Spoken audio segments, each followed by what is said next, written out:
Welcome back to the podcast where we believe every day is a great day with Jesus. This is Today with Jesus, and I am Robert Hatfield. Hello, Robert. How are you today? I'm doing great. That is Dan Winkler, by the way, in case you didn't know. I am Dan Winkler, and it is so good to have you back with us again for our podcast, Today with Jesus. We're in season 11. I can't believe that. It seems like just yesterday you and I were sitting talking about podcasts, and I said, would you like to do one together? And then we took 5 months to determine kind of what we wanted to do. And I was reflecting on that earlier today, Robert. I met with a gentleman earlier this morning, and I had met him about a month ago. He's in our community. He was raised in a particular denomination, goes to a community church, very, just a deeply religious human being. I love spending company time with him, talking about the Bible. He blesses my life in so many ways. But I walked in and he said, I have already heard your voice today. I said, Whoa. You have? Yeah. That's scary. I said, that could be a good thing. That could be a bad thing. But let me talk to him. I'll tell him which it is, good or bad. I bet you would. But a month ago when I first met him, I told him about Today with Jesus. And so he said, I'd like to check that out. Well, sure enough, I hear that often. Yeah. He actually did. And he listened to one of our previous episodes on Isaiah 53. All right. And he had so many kind things to say about it, how we are in the scriptures and how we go from one passage and we reflect on other verses and how they connect together to give us this concept of God's redeeming man and such like. He was very kind. He talked about our banter back and forth. And I thought to myself, you don't know the half of how that man mistreats me. But come on. But he really, he was kind and told me how much he enjoyed it. Good. He actually said, I'm going to be telling my mother about it. She is a part of the denomination in which he was raised. There was another individual in that same building, and he referenced that individual. He said, I'm going to tell her about it. Hey. And so, isn't that great? That's awesome. It's just good. So what I thought, I would like to take about 5, well, not even that long, reflecting on the seasons that we have already undertaken. And some of the studies, we started with 2 seasons, walking verse by verse, paragraph by paragraph through the Gospel of Mark. That's still one of my favorite of all. That was fun. It was just a cool study. And then we did a couple of seasons on Q&A. What would Jesus say? I remember we did a season on the preeminence of Christ. Yeah, Colossians. In the book of Colossians, we studied all of Colossians, verse by verse. We did 2 seasons on the monikers of Jesus in the book of Hebrews. Boy, that was a great study. Yeah. Oh, man, that was a great study. And here we are. We're in Isaiah chapter 53, something a little different from where we've been in previous seasons, in that previously we've always been in the New Testament for our studies. Now we're marching back in time to an Old Testament period and seeing how this beautiful chapter in the days of Isaiah pointed to Jesus and his death by crucifixion. It's been a great study. Yeah. So, hey, by the way, just so you know, and as you were mentioning, all of our previous episodes are all archived on our website. And that's thelightnetwork.tv, thelightnetwork.tv. And this is the homepage. If you click on all shows and you scroll down to Today with Jesus and visit the website there, you can, everything is here. Everything that we've ever done, all of those series that you were just mentioning. That's easy to navigate, isn't it? Yeah, I think that's pretty easy. So easy. You can watch it in audio, watch the video or listen to the audio is what I'm trying to say. So yeah, that's all great. there. Mm-hmm. So if I'm driving down the car and I don't have I can still listen to it. You can still listen to it. And we're Right. available anywhere. In fact, on the subscribe button, that is also right there. It tells you how you can listen or how you can watch. Just anywhere you get your podcast, that's where Oh, you'll wow. find us. Just Yeah. search Today with Jesus. So it's pretty cool. Okay. Yeah. That's And fabulous. in just a moment, we're going to pick up where we left off on Isaiah 53. But as we begin, this is the reason why we always say this is Today with Jesus from the Light Network, because that lets you know that's our website, thelightnetwork.tv. We're going to proceed with Isaiah 53. I think we're looking at one verse today. One, Here in just a moment.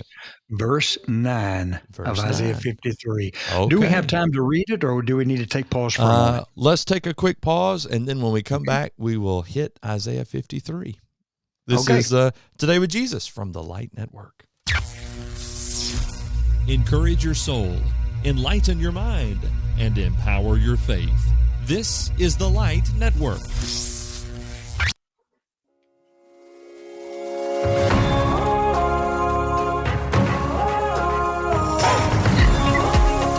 All right, Isaiah 53. Are we reading the whole thing or just the one verse today? Let's read the whole thing. Yeah, And this that's time our I'm custom. going to read it. Okay. I'll read these 12 verses, and then we will focus only on verse 9. So I'll read Okay. the passage and then turn it to you and let you help us with verse 9. Here we okay. go. Who has believed what has been what he has heard from us? And to whom has the arm of the Lord been revealed? For he grew up before him like a young plant, and like a root out of dry ground. He had no form or majesty that we should look at him, no beauty that we should desire him. He was despised and rejected by men, a man of sorrows and acquainted with grief. And as one from whom men hide their faces, he was despised, and we esteemed him not. Surely he has borne our griefs and carried our sorrows, yet we esteemed him stricken, smitten by God, and afflicted. But he was pierced for our transgressions. He was crushed for our iniquities. Upon him was the chastisement that brought us peace, and with his wounds we are healed.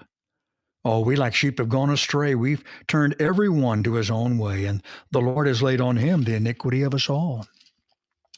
He was oppressed, and he was afflicted, yet he opened not his mouth. Like a lamb that is led to the slaughter, and like a sheep that before its shear is silent, so he opened not his mouth. By oppression and judgment he was taken away. And as for his generation, who considered that he was cut off out of the land of the living, stricken for the transgression of my people? And they made his grave with the wicked, and with the rich man in his death, although he had done no violence, and there was no deceit in his mouth. Let me read verse 9 again.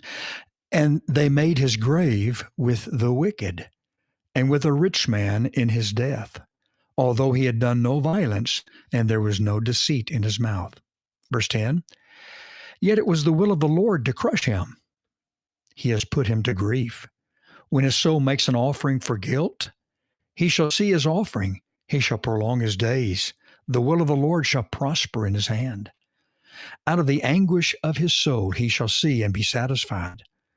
By his knowledge shall the righteous one, my servant, make many to be accounted righteous, and he shall bear their iniquities. Therefore I will divide him a portion with the many, and he shall divide the spoil with the strong, because he poured out his soul to death, and was numbered with the transgressors. Yet he bore the sin of many, and makes intercession for the transgressors. Help me with verse 9. Mm-hmm. Well, on our last episode, we looked at the beatings of Jesus, and the reality is, and as the end of verse 8 makes explicitly clear, those beatings resulted in, and we talked about this, his death. They beat him, combination of the physical lashes through scourging, a pre sort of punishment leading up to the cross, whips, sharp objects on the end of those whips, lacerating the back and other places, and even sometimes exposing the internal organs. Mm-hmm. And then We spent some time talking about the 3 nails and the crown of thorns and the spear that pierced his side to confirm that he had already passed. Jesus died on the cross. What we see vividly in the Gospels at Calvary, Golgotha, at the crucifixion, Isaiah is describing with pretty amazing detail 700 years before the fact through predictive prophecy. And so verse 9 is piggybacking off of what verse 8 said. He was cut off out of the land of the living. He died. The servant died. And they made his grave with the wicked, with a rich man in his death, even though he had done no violence, there was no deceit. We focus on Jesus' death quite often, as I think rightly we should. It would be, I guess, impossible to overemphasize the ramifications of the death of Christ. And we focus a lot, perhaps we need to focus more on the resurrection of Jesus, because that is so important. In 1 Corinthians 15, if Christ's tomb is still occupied, then we don't have any hope outside of this life, and we're all most to be pitied. But verse 9 of Isaiah 53 focuses on something that I think we emphasize even less, and that's the burial of the Lord. They made his grave with. I'm just reminded, and I'll scroll over here real quickly if you'll bear with me a second, that in 1 Corinthians 15, Paul does mention, you mentioned this verse on the last episode, Paul does mention that he was buried, verse 4, 1 Corinthians 15:4, and that is a part of, that is in accordance with the Scriptures. He died for our sins in accordance with the Scriptures. He was buried, and he was raised on the 3rd day in accordance with the Scriptures. All of this are things that Paul says the Old Testament told us would happen, and here in Isaiah we find that that's taking place. So let's think about the prediction and the purpose of his burial. They made his grave with the wicked, but with the rich at his death. To me, I see a little bit of a contrast here. I mean, you wouldn't think that an individual who is crucified, so we're talking about the exercising of corporal punishment under first century terms in the Roman world, you wouldn't think that that individual would be someone who would be honored as a rich man, if you please, at his death. In fact, it was the practice of Romans, and the reason why we keep talking about the Romans is because they were the ones who perfected and were best known for crucifixion throughout history. Right. And it was, of course, under the Roman government that Jesus was crucified. Though the Jews were demanding it, it was ultimately Pilate who was going to have to be responsible for, giving him over to be crucified. The Jews didn't have any governmental authority to exercise that kind of punishment without the Roman authority being the one to sign off on it. The Roman practice was to leave a corpse on the cross until it decayed. Now, of course, that was different for Jesus because from the Jewish perspective, they were preparing for Passover. That's part of the reason why there was a spear that was thrust through the Lord's side to ensure that he was dead. Someone who was sentenced to death by the Sanhedrin was not to be given an honorable burial with his fathers per Jewish custom. And that's the reason why Isaiah will say here, they made his grave with the wicked. Humanity intended to treat the servant of the Lord like a criminal, even in death. And we talked before, in Isaiah 53 earlier when he says, he has no form, no beauty that we should desire him. He looked like a man and not even like the most attractive of men. And so many people from a human perspective only saw him as a man, even though he is Emmanuel, God with us. And so we just think about the human perspective of this. And yet behind all of this is this divine intention that is going on. And maybe we see a bit of that in the honorable burial that perhaps God, through his providence, certainly that was predicted in Isaiah 53, would ensure that Jesus would get. More on that in just a second. Yeah, go ahead. I'm listening to what you're saying here, and my mind goes to a specific place. Yeah. First of all, his body itself was nothing to look at. Mm-hmm. And now he's hanging on the cross. He has been mutilated and mauled, if you please. And now it's even less to look at. And he's mistreated as someone, as a fraud, and as a malefactor, a criminal. He has no right whatsoever to an honorable burial. Where did you, they were going to leave his body to just rot off the cross.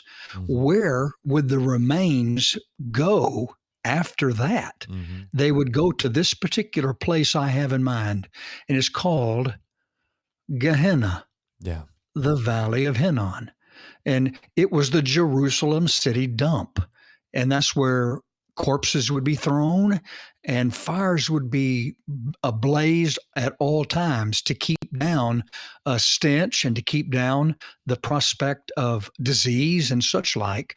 And a lot of times through scriptures, you will have some kind of a symbolic reference to Gehenna or the Valley of Hinnom. And the maggots make, for example, in Revelation, that maggots live in the sockets and on the marrow. And all of that in the Valley of Hinnom. That's where the body of Jesus was destined to be thrown. Mm-hmm.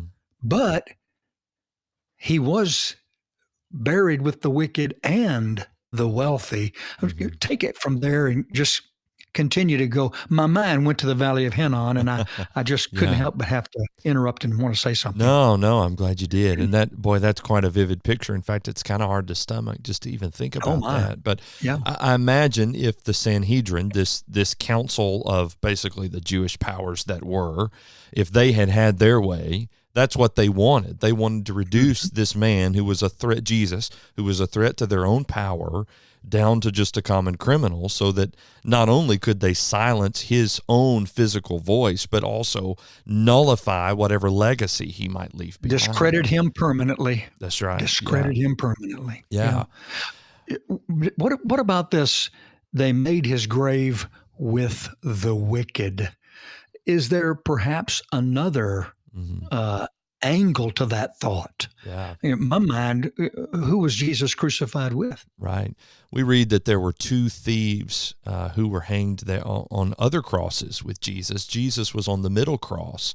So there was one on his right and one on his left.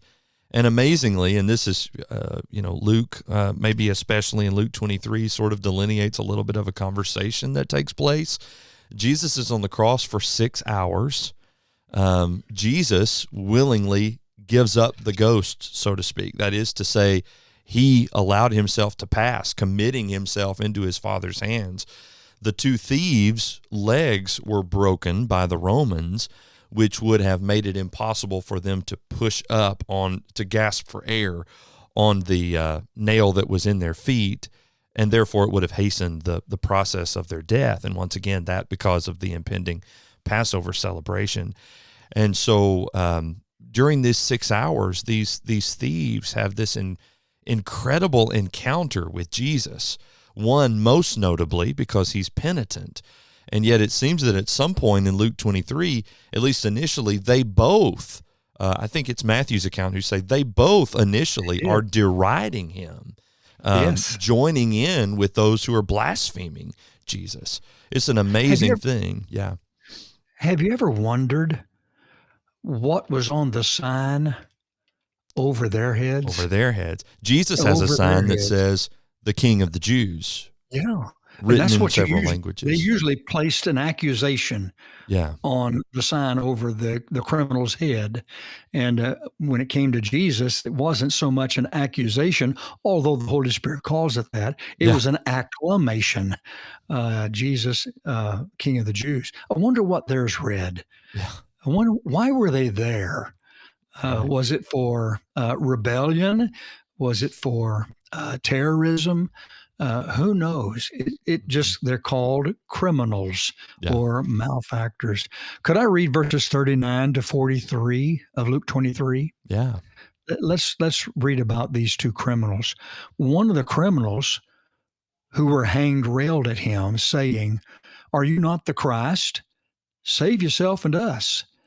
But the other rebuked him, saying, "Do you not fear God, Mm. since you are under the same sentence of condemnation? And we indeed justly, for we are receiving the due reward of our deeds."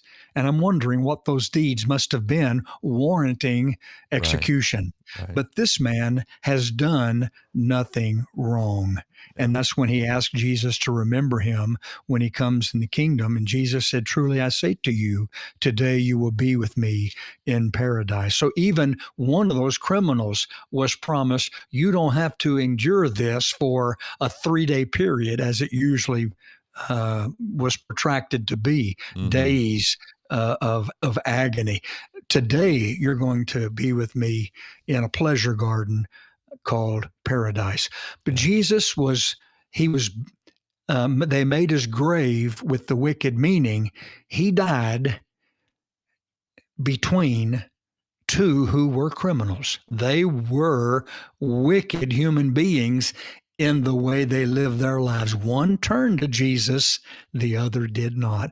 But both were crucified with him as wicked people, and Jesus was crucified as a wicked person, though he had done nothing wrong.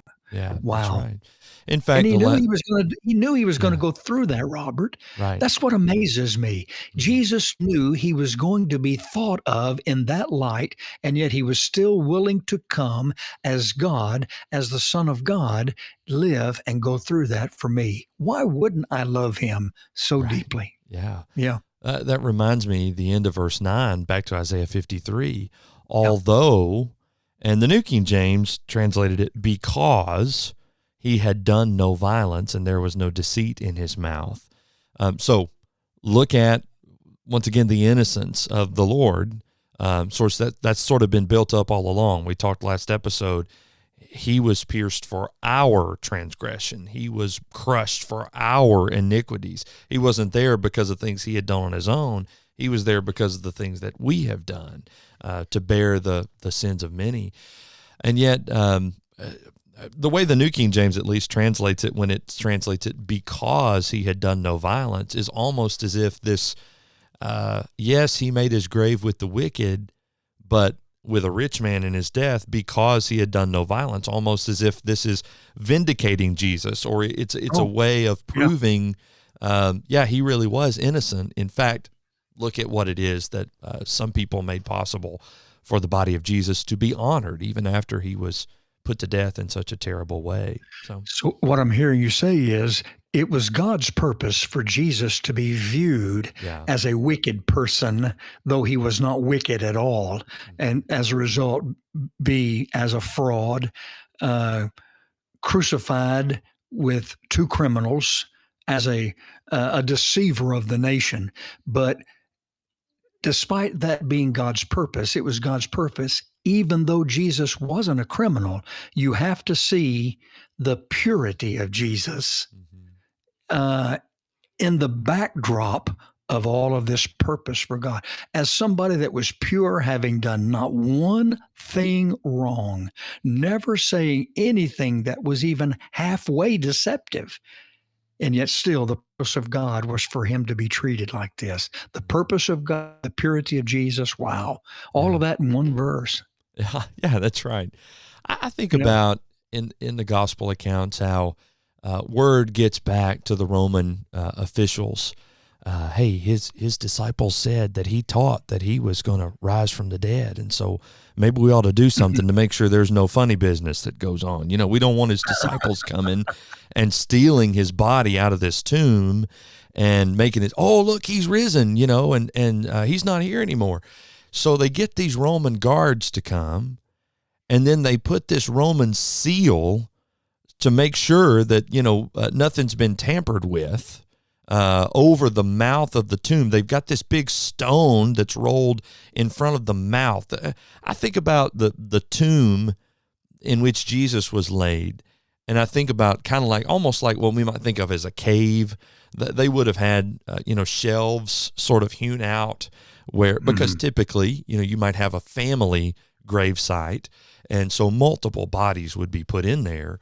Of interest, this is the tomb of a rich individual. By name, he's Joseph of Arimathea, and he, assisted by another fellow, Nicodemus, about whom we read in other ways in John chapter 3 and a few other places.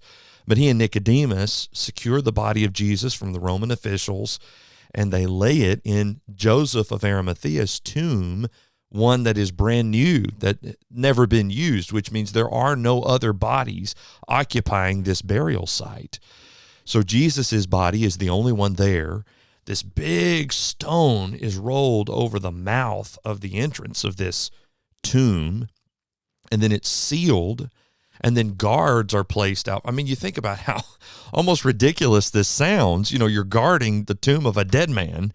But that, because at least in the justification of the Romans' minds, and of course the Jews are behind this as well, that way they can say, well, the disciples can't, do something nefarious here and pull one over on us and make people think that he is risen when maybe actually he isn't.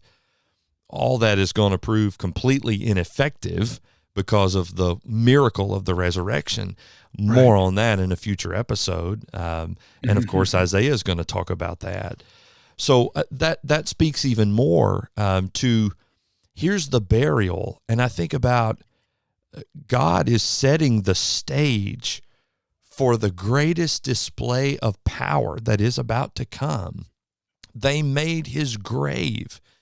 And if you go and read through the gospel accounts and you think, especially like a fellow like Thomas, for example, he gets a bad rap. We call him Doubting Thomas. I think Thomas is just grieving and disoriented, and he doesn't want to live without Jesus, and he's forced to. His worst nightmare is Jesus dies and he doesn't. And that's exactly what happens. And Thomas says, I cannot believe that he's really risen from the dead unless I see him and am able to, with empirical senses, actually experience the fact that he's risen from the dead. All of that is coming later. Here's this tomb. Here's this burial. I don't know. Here's what I'm getting at. And I guess I'm rambling on this episode, but I find it so intriguing that Isaiah 53 speaks to the burial, that it talks about the detail of the nature of his death, like a criminal, but also the honoring of his body with the rich. And then I think, when we respond to Jesus from a New Testament perspective, Romans chapter 6 says we have to die to ourselves. And that includes we come to Christ, we turn away from our sin, and then we are buried. And that signifies, hey, there's a death that's taken place. And then we're going to get up and rise to walk in a brand new life. Romans 6 verses 3 and 4. And we rise to walk in newness of life with Jesus. In fact, Jesus told that man Nicodemus, you got to be born again. And that's what he's talking about. And all of this happens in the context of baptism, if I'm reading Romans 6 verses 1 through 4 correctly. That burial is an important part of this. That confirmed when Jesus died and was buried, it confirmed he really died. Ask the Romans who sealed the tomb. Ask the guards who guarded it. Ask the women who followed the body of Jesus all the way across from the crucifixion site to the tomb itself. All of them will confirm. Ask Joseph, ask Nicodemus. All of them will confirm he really was dead. And when you and I respond to Jesus, boy, that old man of sin, I don't want to live this way anymore. I'm really going to die with him. And then by his wonderful power and in hope because of his bodily resurrection, which we'll talk about in a future episode, I get to rise to walk in a brand new life. Yeah. I think that's neat. I love the way you segued into Romans 6, and the burial that we go through is the burial of baptism. And I was thinking, we talk about the death of Jesus and the resurrection of Jesus, and we don't speak that much about the burial. And we talk about the death that we need to undergo, the death to our old ways, and the resurrection of walking in newness of life. But if we're not careful, we're going to neglect the burial that we are to go through as well, that makes this newness of life possible. And that is the spiritual burial, the burial of being immersed in water for the forgiveness of our sins. But here's Jesus, and his grave was made with the wicked. He died as a wicked person in the minds of most people, between two wicked people, and then he was buried with the wealthy in honor and was raised 3 days later. Wow. Jesus, blessed Jesus. I think I hear music. Yeah, there's a little music playing. That tells us it's time for us to go. Thanks for being with us. We'll see you next time. God bless.